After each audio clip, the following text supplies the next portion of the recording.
Hello प्यारे बच्चों, कैसे हो आप सभी। उम्मीद करता हूँ कि आप सभी अच्छे होंगे। आज का हमारा टॉपिक है रेडॉक्स अभिक्रिया। हम जानते हैं कि रेडॉक्स अभिक्रिया किसे कहते हैं। देखते हैं परिभाषा कि ऐसी अभिक्रियाएं जिसमें ऑक्सीजन और अपचयन दोनों एक साथ होते हैं, उस अभिक्रिया को हम बोलते हैं रेडॉक्स अभिक्रिया। यानी इसे हम बोल सकते हैं उपचयन और अपचयन अभिक्रिया भी कहते हैं। मैंने कुछ टेबल बनाई हुई है, आप देखना ध्यान से। कुछ टेबल बनी हुई हैं। इस टेबल को यदि मैं ध्यान से समझता हूँ तो मैं रेडॉक्स अभिक्रिया की पहचान कर पाता हूँ कि ये रेडॉक्स अभिक्रिया किस प्रकार होगी।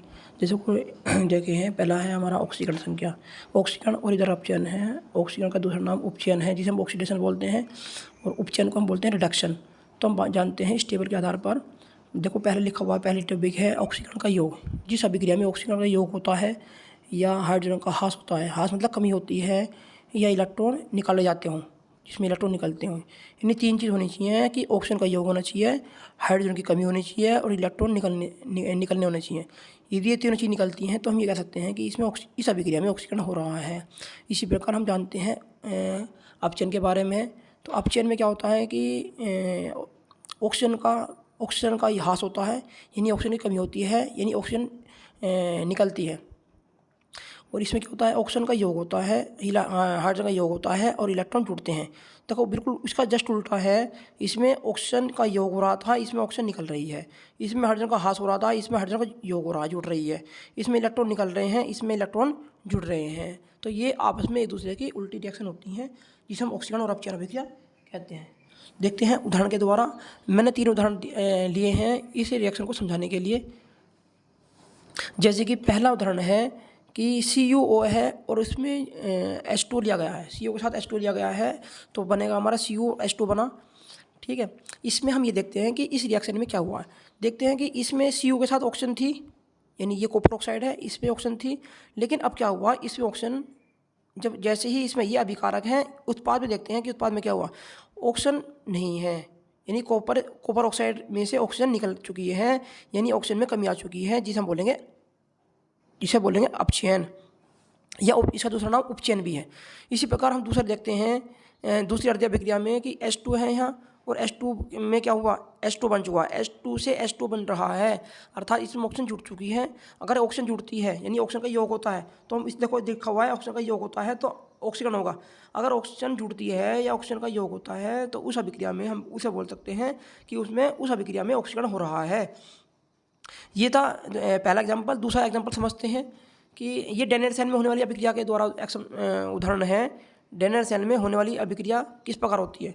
तो इसमें जिंक लिया गया है, जिंक में कॉपर सल्फेट मिलाया गया है। जैसे ही जिंक कॉपर सल्फेट से रिएक्शन करेगा तो वो बनाएगा जिंक सल्फेट, और साथ में क्या बनाएगा, कॉपर बनाएगा।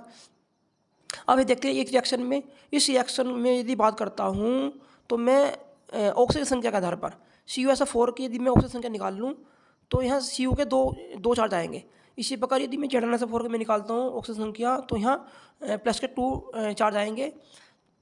या फिर इस प्रकार समझ सकते हो हाँ कि SO4 पर होता है -2 चार्ज, तो वो कॉपर पर उतना ही पॉजिटिव चार्ज होगा, यानी कॉपर पर +2 चार्ज होगा। उसी प्रकार SO4 पर होता है नेगेटिव चार्ज, तो जिंक पर भी +2 चार्ज होगा। तो इस प्रकार दोनों चार्ज आपको दिखाई दे जाएंगे, या आप इसे ऑक्सीजन संख्या के आधार पर भी दोनों के चार्ज निकाल सकते हो। तो हम ये देखते हैं हमारी मेन रिएक्शन ये हुई। तो इस रिएक्शन में देखते हैं कि किस प्रकार ऑक्सीजन और अपचयन हो रहा है।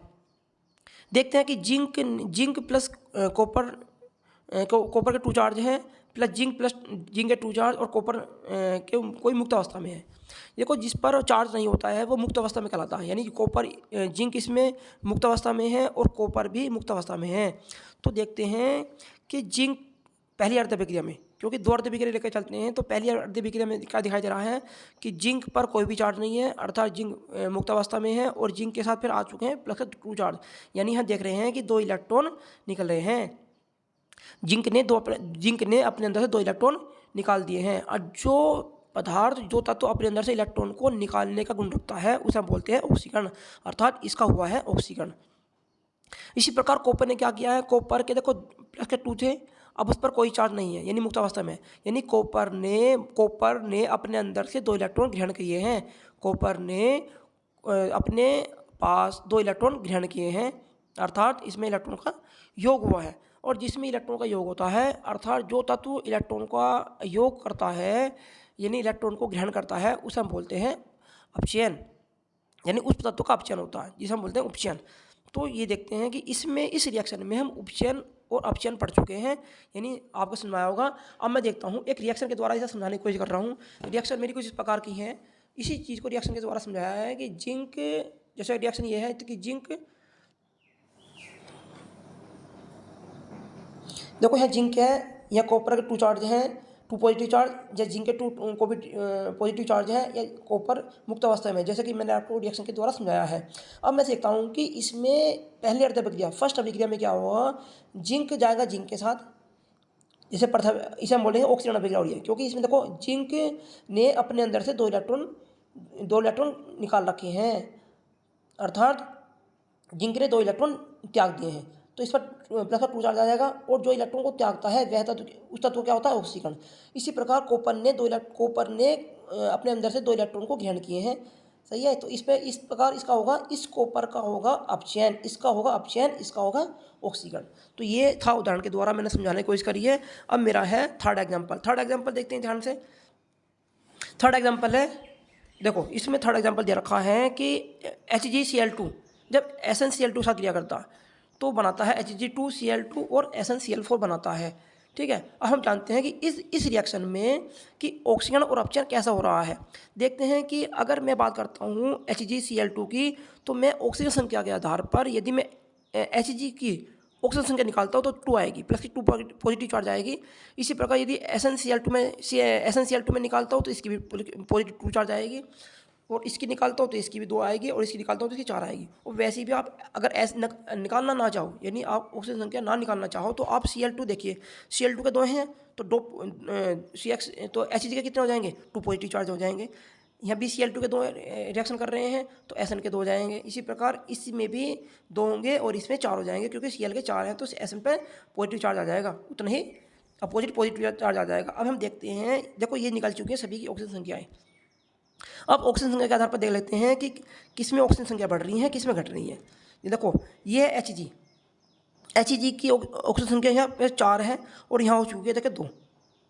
तो यहाँ इलेक्ट्रॉन क्या हुए हैं, कम हुए हैं। तो इलेक्ट्रॉन यदि यहाँ इलेक्ट्रॉन ग्रहण किए गए हैं, यहाँ इलेक्ट्रॉन ग्रहण किए गए हैं, 4 से 2 हो गए हैं, तो इलेक्ट्रॉन की कमी हुई है, यानी ऑक्सीजन संख्या कमी हुई है। यदि ऑक्सीजन संख्या की कमी होती है तो वहाँ होता है अपचयन। और यहाँ देखते हैं इस वाले में SnCl4 से SnCl2 से 4 हो चुके हैं, यानी ऑक्सीजन संख्या बढ़ी है। और जब ऑक्सीजन संख्या बढ़ती है अर्थात इलेक्ट्रॉन निकलते हैं, तो उसे बोलते हैं ऑक्सीजन संख्या, मतलब ऑक्सीकरण, वहाँ उस पदार्थ का ऑक्सीकरण होता है। तो ये था हमारा आज का टॉपिक। मैं उम्मीद करता हूँ कि ये आपको समझ आया होगा। रेडॉक्स अभिक्रिया बड़ी इंपॉर्टेंट है पेपर के एग्जाम के तरीके से देखा जाए तो इसे मेरी वीडियो को सपोर्ट, लाइक करें, कमेंट करें। Thank you.